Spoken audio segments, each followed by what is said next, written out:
possible? No, I don't trust when people say God called them to do X or Y or Z. I believe in God, so I have no problem with that. Right. I understand God I believe in is transcendent, eternal. He created the world. Right. He's communicated to us through the Torah, and that he has moral demands on us. But then they must be referring to something else. No, they believe in the same God. They just believe that God's spoken to them. And I'm considerably more skeptical. Yeah, I mean, the only joining point to me would be the Eastern traditions that say those are actually the same thing, that your inner wisdom is the same as the transcendent God. But, okay. So I'm sorry. Continue. Did you have a? So I was going to go off on something else. Yeah. Chapter 12, verse 17. But God afflicted Pharaoh with severe plagues because of the matter of Sarai, the wife of Avram. So the Art Scroll Stone Chumash commentary, but Hashem afflicted. God smote Pharaoh and his household with a debilitating skin disease that made cohabitation impossible, thus assuring that Sarah's chastity would be safeguarded. Oh, this is after Abram pimps his wife. Yeah, well, he doesn't pimp her. He says that she's my sister. Right, but he's and she was his sister. She was also his wife, but he didn't mention that. Right, it was a lie of omission. He was misrepresenting who she was. Right. Okay, so but what do you make of that? So, like, if assuring Sarah's chastity is chastity is not the same as virginity. So right. No. Okay. So if God struck you with debilitating skin disease that made cohabitation impossible, would you thank God for preserving your chastity, or would you? How would you react? No, I would react. How would I react? I would be unhappy about that. No, I wouldn't thank God for preserving my chastity, because He's not preserving my chastity. I have to preserve my chastity. If someone else does it, they're just castrating me, and so that's what I guess God has done. He's not preserved the chastity. He's castrated Pharaoh. I figured you'd lack the faith to see the divine hand. Well, you'll lose some skin disease. No, but they're saying like if you got a bad case of gonorrhea, would you say this is God's gift to me so that I? No, because I had the urology rotation. I've seen what happens to people with gonorrhea. They put you under and they take what's like a harpoon, because you get urethral strictures, and they take like a harpoon and throw it up your penis. I don't want that. I wouldn't thank God. God needs to let me make my own decisions. I'm going to anyway. But like, this is not. That's not a favor. That's so someone else deciding. Like that disease might have prevented you from sin. Well, but fine. But then that sin was what was going to happen, and that I could grow from. But at least I would be growing from mistakes made of my own volition, rather than Big Papa, like, just kind of keeping me safe. Like, it's just not the life I'm interested in. I wish Monica and Helen were here, because I'd want to know what they would think if they'd been struck with a debilitating skin disease that made cohabitation impossible. Would they regard that as a gift from God? Well, no, because for Monica and Helen, in their cases, cohabitation is unthinkable outside the bounds of matrimony. So it's just like, they're like, why would I need to be protected from that? It's just not in their nature. Right. But I what really strikes me about this is that it seems like, if this is the commentary, God smote Pharaoh with a skin disease.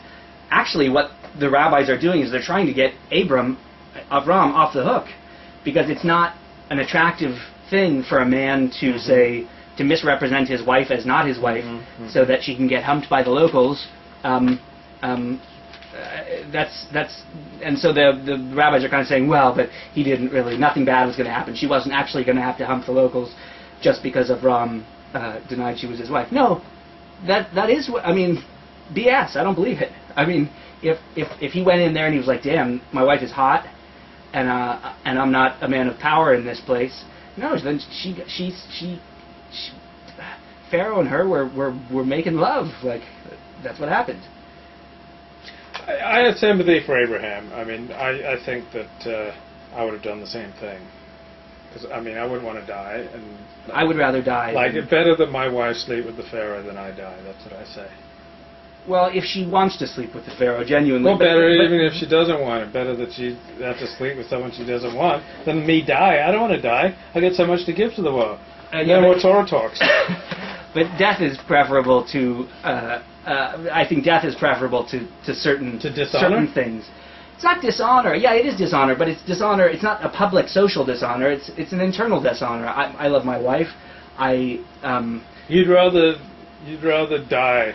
I would not rather die than have her have an affair if that's what she wanted to do. But if I was with her and I said to my wife, you know what, baby, like you gotta hump some of these guys just to like get me some space, you know, like I would rather die than that because I would rather die than ask your wife to hunt someone she didn't want to hump. Yes. Wow. I mean, I wouldn't want to live in the what would I be living for in the aftermath of that? I would have no respect for myself. And it's just, yeah. That's powerful. And it's true, baby. No, it is true. And she probably wouldn't even believe me if I did it, but it is true. So God lays some pretty heavy stuff on Abraham right here from the beginning. I will make of you a great nation. I will bless you. I'll make your name great. You will be a blessing. I will bless those who bless you. Sorry. Yeah, continue. And those who curse you, I will curse. And all the families of the earth shall bless themselves by you.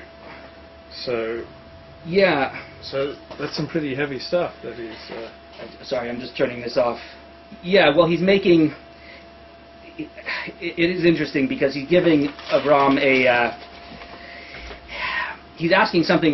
Lech Lecha is not an easy command to follow. He's asking him to leave everything he's ever known, all the safety, all the rewards and treats of what he's ever known, for what's either a call from God or what his own self is telling him, and he's offering incentives. He's saying the rewards of this adventure will be massive, and beyond anything you can imagine in your current life.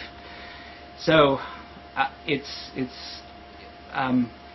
not surprising, I guess, just that God would be throwing all sorts of rewards at Avram, because Avram was the change agent. Avram was the first cause. But yeah.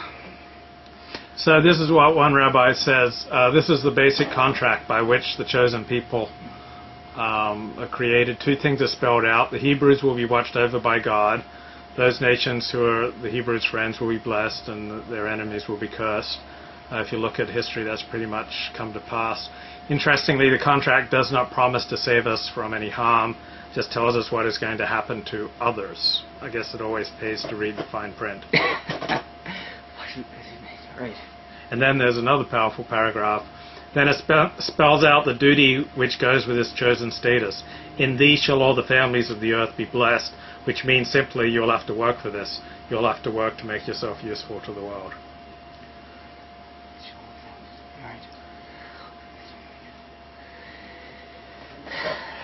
It's the thing is, though, you think this has come to pass. I mean, the interesting thing to me is that it seems not to have come to pass. The promise that that Hashem gives Avram is that go forth on this journey into the unknown, away from everything you've ever known, and towards the things you fear, and I will be your shield.